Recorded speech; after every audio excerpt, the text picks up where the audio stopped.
Ok, chicos, también dentro del tema de garantías de seguridad jurídica, déjenme hablarles del derecho a la información contemplado en el artículo sexto constitucional.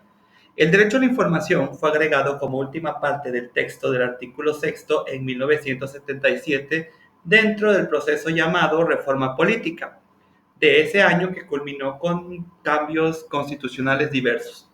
El texto constitucional es muy escueto porque a la letra dice que el derecho a la información será garantizado por el Estado, aunque, como verán, guarda una estrecha relación con las libertades de expresión e imprenta y se ha considerado oportuno ubicar al derecho de la información dentro de los derechos de seguridad jurídica en virtud de que supone un instrumento más de certeza del derecho que el ejercicio de una libertad. En este contexto podemos afirmar que el derecho a la información no es una mera posibilidad de actuar libre de interferencias, sino que requiere una serie de medidas de carácter positivo por parte del Estado e incluso de los particulares para poder realizarse. No debe de confundirse el derecho a la información con el derecho de la información. El primero es el derecho que tienen todos los individuos a obtener información tanto de particulares como de las autoridades. El derecho de la información es el conjunto de normas jurídicas aplicables al proceso informativo, lo que incluye el régimen jurídico de los medios de comunicación, el estatuto profesional de los comunicadores, los derechos de autor de quienes generan información, etcétera. El derecho a la información es un derecho de carácter complejo que involucra a varios sujetos y que genera para esos sujetos una variada red de posiciones subjetivas y obligaciones de acción y de abstención. Vamos a ver de entre todos los posibles algunos de estos asuntos.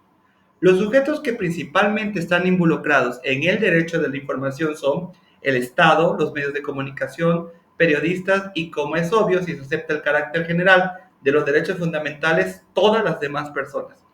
Sin embargo, conviene tener presente la distinción entre las personas que trabajan o son propietarios de los medios de comunicación, los periodistas y el resto de los ciudadanos, en virtud de que los primeros y los segundos tienen una serie de derechos añadidos a los que tienen en general los ciudadanos. El derecho a la información en relación con el Estado tiene un doble componente.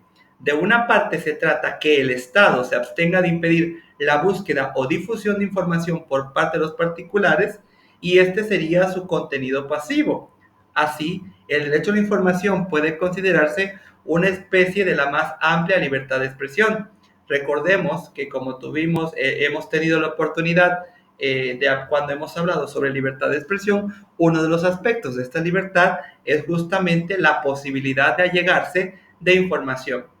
Desde este punto de vista, el derecho a la información tendría un valor instrumental para la libertad de expresión. Mediante el acceso a la información, la persona maximiza su autonomía al tomar conocimiento de una amplia diversidad de datos, opiniones, posturas académicas, posiciones filosóficas, etc.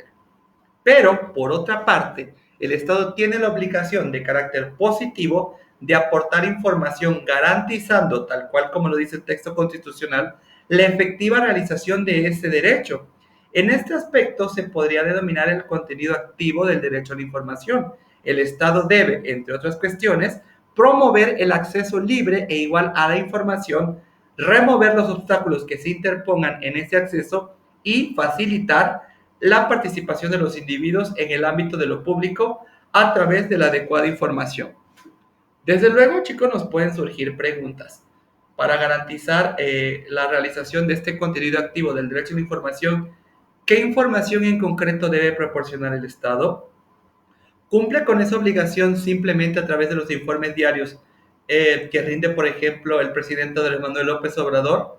¿O los que rinde el presidente de la República el 1 de septiembre por mandato del artículo 69 constitucional?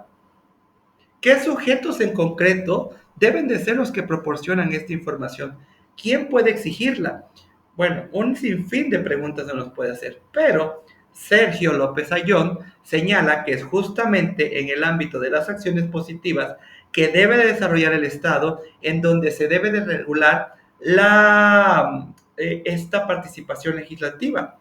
Con la regulación legislativa en materia de acceso de la información, con dicha regulación no solo se trataría de limitar las libertades que se desprenden del mismo derecho de la información o a la información, sino de expandir su ejercicio.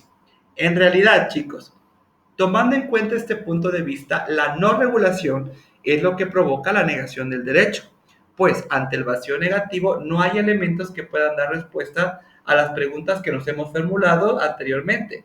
Esta es la situación que durante años imperó en México y que solo ha podido ser superada recientemente. Lo que en cualquier caso debe de quedar claro es que el derecho a la información incorpora una faceta activa que se concreta en la obligación a cargo del Estado de proporcionar información aun si nadie se la pide.